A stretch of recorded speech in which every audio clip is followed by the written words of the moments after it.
ਵਾਹਿਗੁਰੂ ਜੀ ਕਾ ਖਾਲਸਾ ਵਾਹਿਗੁਰੂ ਜੀ ਕੀ ਫਤਿਹ। ਲਿਖਤਾਂ ਦੀ ਲੜੀ ਵਿੱਚ ਇਹ 14 ਨੰਬਰ ਲਿਖਤ ਬੀਬੀ ਸੁਰਿੰਦਰ ਕੌਰ ਜੀ ਦੀ ਹੈ, ਜੋ ਜੰਮੂ ਕਸ਼ਮੀਰ ਤੋਂ ਰਿਟਾਇਰਡ ਮੇਜਰ ਇੰਡੀਅਨ ਆਰਮੀ ਅੱਜ ਕੱਲ੍ਹ ਅਮਰੀਕਾ ਵਿੱਚ ਰਹਿੰਦੇ ਹਨ।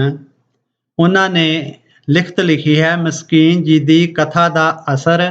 2 ਗਾਥਾਵਾਂ। ਗਾਥਾ ਨੰਬਰ 1। ਸਨ 2002 ਈਸਵੀ ਦੀ ਗੱਲ ਹੈ। ਮੇਰੀ ਪੋਸਟਿੰਗ ਜਾਮਨਗਰ ਗੁਜਰਾਤ ਵਿੱਚ ਸੀ। ਮੇਰੇ ਨਾਲ ਸਟੇਸ਼ਨ ਹੈੱਡਕੁਆਰਟਰ ਵਿੱਚ ਇੱਕ ਕਰਨਲ ਦੀ ਕੁਝ ਸੁਭਾਵਿਕ ਗੁਫ਼ਤਗੂ ਹੋਈ।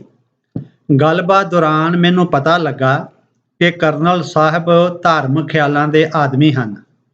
ਇੱਕ ਦਿਨ ਮੈਨੂੰ ਕਿਸੇ ਨੇ ਦੱਸਿਆ ਕਿ ਇਹ ਕਰਨਲ ਸਾਹਿਬ ਭਾਵੇਂ ਧਾਰਮਿਕ ਖਿਆਲਾਂ ਦੇ ਹਨ, ਪਰ ਉਹਨਾਂ ਨੂੰ ਸ਼ਰਾਬ ਤੇ ਸਿਗਰਟ ਪੀਣ ਦੀ ਵੀ ਆਦਤ ਹੈ।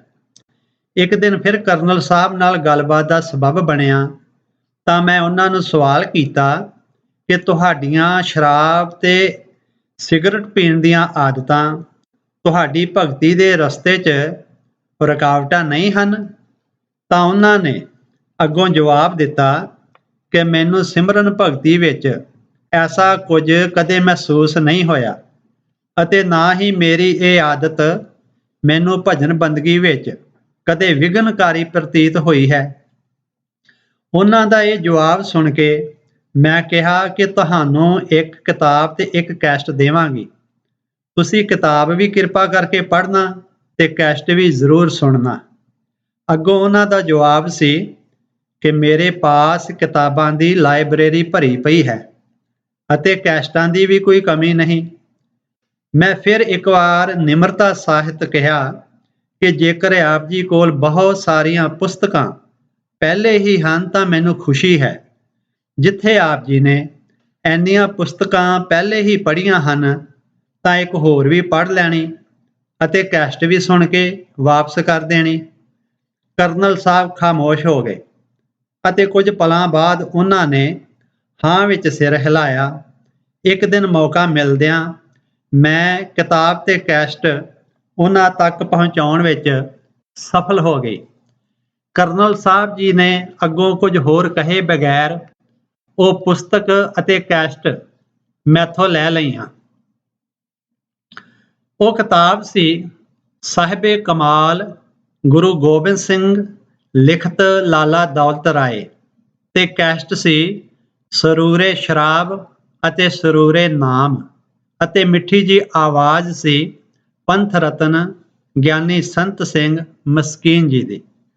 ਹੁਣ ਜੋ ਦਿਲਚਸਪ ਰਾਜ਼ ਅਸੀਂ ਤੁਹਾਡੇ ਨਾਲ ਸਾਂਝਾ ਕਰ ਰਹੇ ਹਾਂ ਉਹ ਇਹ ਕਿ 3 ਦਿਨਾਂ ਬਾਅਦ ਹੀ ਮੈਨੂੰ ਕਰਨਲ ਸਾਹਿਬ ਜੀ ਦਾ ਫੋਨ ਆ ਗਿਆ ਤੇ ਕਹਿਣ ਲੱਗੇ ਕਿ ਮੇਰੇ ਅਤੇ ਮੇਰੀ ਪਤਨੀ ਵੱਲੋਂ ਤੁਹਾਡਾ ਬਹੁਤ ਬਹੁਤ ਧੰਨਵਾਦ ਹੈ। ਤੁਹਾਡੇ ਵੱਲੋਂ ਮਿਲੀ ਕੈਸਟ ਸੁਣਨ ਤੋਂ ਬਾਅਦ ਮੈਂ ਉਸ ਲਾਲ ਚੀਜ਼ ਨੂੰ ਹੱਥ ਮੂੰਹ ਲਾਉਣਾ ਛੱਡ ਦਿੱਤਾ ਹੈ। ਉਹਨਾਂ ਨੇ ਕਿਹਾ ਕਿ ਮਸਕੀਨ ਜੀ ਦੀ ਇਹ ਕੈਸਟ ਨੇ ਮੇਰੇ ਜੀਵਨ ਵਿੱਚ ਇੱਕ ਨਵੀਂ ਉੱਤਮ ਤਬਦੀਲੀ ਲਿਆਂਦੀ ਹੈ ਅਤੇ ਜਿਸ ਚੀਜ਼ ਦਾ ਉਹ ਹਰ ਰੋਜ਼ ਸੇਵਨ ਕਰਦੇ ਸਨ ਉਸ ਦਾ ਹੁਣ ਨਾਂ ਲੈਣਾ ਵੀ ਮੈਨੂੰ ਚੰਗਾ ਨਹੀਂ ਲੱਗਿਆ। ਹੁਣ ਵੀ ਜਿਸ ਸਮੇਂ ਮੇਰੇ ਮਨ ਅੰਦਰ ਸ਼ਾਮ ਨੂੰ ਉਸ ਚੀਜ਼ ਦਾ ਖਿਆਲ ਆਉਂਦਾ ਹੈ ਤਾਂ ਮੈਂ ਇਹ ਕੈਸਟ ਸੁਣ ਕੇ ਮਨ ਨੂੰ ਸਮਝਾ ਲੈਂਦਾ ਹਾਂ। ਅੱਗੇ ਉਹਨਾਂ ਹੋਰ ਆਖਿਆ ਕਿ ਮੈਂ ਇਹ ਕਿਤਾਬ ਅਤੇ ਕੈਸਟ ਵਾਪਸ ਨਹੀਂ ਕਰ ਸਕਾਂਗਾ। ਕਿਤਾਬ ਬਾਰੇ ਕਹਿਣ ਲੱਗੇ ਕਿ ਤੁਸੀਂ ਹੋਰ ਖਰੀਦ ਲੈਣੀ, ਮੈਂ ਕੀਮਤ ਦੇ ਦਿੰਦਾ ਹਾਂ। ਇਸ ਕਿਤਾਬ ਵਿਚਲੇ ਗੁਰੂ ਗੋਬਿੰਦ ਸਿੰਘ ਜੀ ਸੰਸਾਰ ਦੇ ਸਿਰਫ ਇੱਕੋ ਇੱਕ ਹੀ ਪਰਉਪਕਾਰੀ ਹੀਰੋ ਹਨ। ਕਰਨਲ ਸਾਹਿਬ ਤੋਂ ਇਹ ਵਿਚਾਰ ਸੁਣ ਕੇ ਮੈਂ ਉਹਨਾਂ ਨੂੰ ਕਿਹਾ ਕਿ ਜੇਕਰ ਇਸ ਕਿਤਾਬ ਅਤੇ ਕੈਸਟ ਨੇ ਤੁਹਾਨੂੰ ਇੱਥੋਂ ਤੱਕ ਪ੍ਰਭਾਵਿਤ ਕੀਤਾ ਹੈ ਤਾਂ ਇਹ ਕਿਤਾਬ ਅਤੇ ਕੈਸਟ ਮੇਰੇ ਪਰਿਵਾਰ ਵੱਲੋਂ ਆਪ ਜੀ ਨੂੰ ਗਿਫਟ ਸਮਝ ਲੈਣਾ। ਉਹਨਾਂ ਦੀ ਮਸਕੀਨ ਜੀ ਦੀਆਂ ਕੈਸਟਾਂ ਸੁਣਨ ਦੀ ਉਤਸੁਕਤਾ ਇੰਨੀ ਵੱਧ ਗਈ ਕਿ ਉਹਨਾਂ ਨੇ ਮੈਥੋਂ ਮਸਕੀਨ ਜੀ ਦੀਆਂ ਹੋਰ ਕੈਸਟਾਂ ਬਾਰੇ ਜਾਣਕਾਰੀ ਮੰਗੀ। ਇਹ ਕਰਨਲ ਰਾਣਾ ਜੀ ਸਨ ਜੋ ਪੰਜਾਬੀ ਭਾਸ਼ਾ ਸਮਝਦੇ ਸਨ। ਗਾਥਾ ਨੰਬਰ 2। ਇਹ ਗੱਲ ਲਗਭਗ 1996 ਈਸਵੀ ਦੀ ਹੈ। ਮੇਰੀ ਪੋਸਟਿੰਗ ਚਕਰਾਤਾ ਹੋਈ।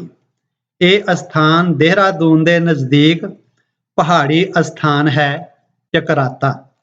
ਇੱਥੇ ਕਰਨਲ ਮਾਲਾਕਾਰ ਨਾਲ ਮੇਰੀ ਕੁਝ ਅਧਿਆਤਮਕ ਵਿਚਾਰ ਸਾਂਝੀ ਹੋਈ। ਕਰਨਲ ਮਾਲਾਕਾਰ ਬੰਗਾਲੀ ਸਨ। ਉਹ ਮਨੁੱਖੀ ਸਰੀਰ ਨੂੰ ਬਹੁਤ ਮਹਾਨਤਾ ਦਿੰਦੇ ਸਨ। ਮੈਂ ਕਿਹਾ ਕਿ ਕਰਨਲ ਸਾਹਿਬ, ਮਨੁੱਖੀ ਸਰੀਰ ਦੀ ਮਹਾਨਤਾ ਤਾਂ ਹੈ ਜੇਕਰ ਇਸ ਅੰਦਰ ਕੋਈ ਨਾ ਕੋਈ ਗੁਣ ਪੈਦਾ ਹੋਵੇ। ਫਿਰ ਉਹਨਾਂ ਨੂੰ ਵੀ ਮੈਂ ਮਸਕੀਨ ਜੀ ਦੀ ਇੱਕ ਕੈਸਟ ਸੱਚਖੰਡ ਵਸੈ ਨਿਰੰਕਾਰ ਸੁਣਨ ਲਈ ਦਿੱਤੀ ਅਤੇ ਨਾਲ ਇੱਕ ਸਵਾਲ ਵੀ ਕੀਤਾ ਕਿ ਆਪ ਜੀ ਅਧਿਆਤਮਿਕਤਾ ਦੀ ਕਿਸ ਸਟੇਜ ਤੇ ਵਿਚਰ ਰਹੇ ਹੋ। ਕੈਸਟ ਸੁਣਨ ਤੋਂ ਬਾਅਦ ਉਹਨਾਂ ਨੇ ਜਿਹੜਾ ਜਵਾਬ ਲਿਖ ਕੇ ਭੇਜਿਆ ਉਹ ਅੰਗਰੇਜ਼ੀ ਵਿੱਚ ਹੈ ਅਤੇ ਉਸ ਦਾ ਇਹ ਅਨੁਵਾਦ ਹੈ। ਹਜ਼ਾਰਾਂ ਨਾਰੀਅਲ ਤੋੜਨ ਤੋਂ ਬਾਅਦ ਜੋ ਮਿਹਨਤਾਨਾ ਮਿਲਦਾ ਹੈ, ਭਾਵ ਤੁੱਛ ਜਿਹਾ ਹੀ ਮਿਲਦਾ ਹੈ। ਇਹ ਕੈਸਟ ਸੁਣ ਕੇ ਮੈਨੂੰ ਐਸਾ ਮਹਿਸੂਸ ਹੋਇਆ ਹੈ ਤੇ ਇਸ ਨਤੀਜੇ ਤੇ ਪਹੁੰਚਿਆ ਹਾਂ ਕਿ ਹਜ਼ਾਰਾਂ ਕੋਸ਼ਿਸ਼ਾਂ ਦੇ ਬਾਅਦ ਵੀ ਮੈਂ ਤਾਂ ਅਜੇ ਪਹਿਲੀ ਸਟੇਜ ਤੇ ਵੀ ਨਹੀਂ ਹਾਂ, ਪਰ ਹੁਣ ਕੋਸ਼ਿਸ਼ ਕਰਾਂਗਾ ਕਿ ਮੈਂ ਆਪਣੇ ਆਪ ਨੂੰ ਪਹਿਲੀ ਸਟੇਜ ਤੋਂ ਤੀਜੀ ਤੱਕ ਤਾਂ ਪਹੁੰਚ ਜਾਵਾਂ।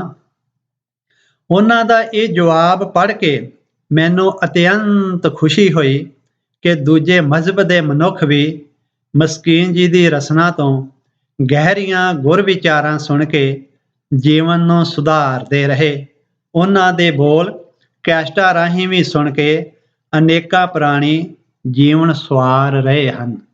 ਵਾਹਿਗੁਰੂ ਜੀ ਕਾ ਖਾਲਸਾ, ਵਾਹਿਗੁਰੂ ਜੀ ਕੀ ਫਤਿਹ।